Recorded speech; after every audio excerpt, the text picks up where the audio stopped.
Als wir Kinder waren, wie war das doch eine lange Zeit, bevor dann Weihnachten kam.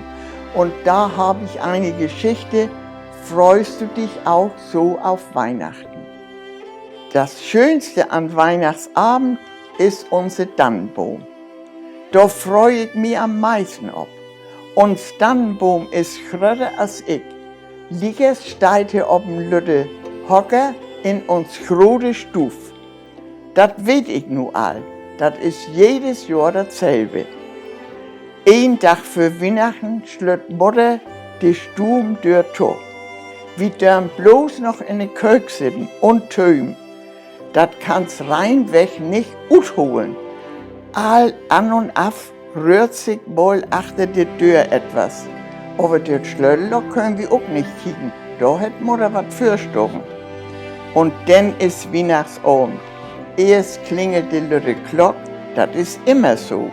Dann ward in uns Hus überall das Licht gut gemacht, dann geht das ganz sachte in düstern lode Stubentür ran.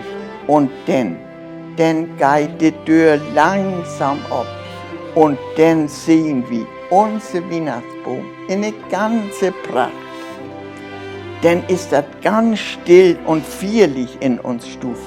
Und wir sehen die Lichter flackern und das Lametta glänzen. Und dann fängt Vater an zu singen, O Tannenbaum.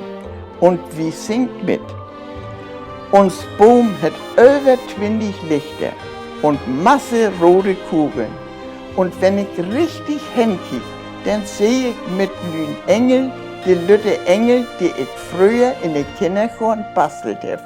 Oh, was freue ich mich wäre ob Weihnachtenabend.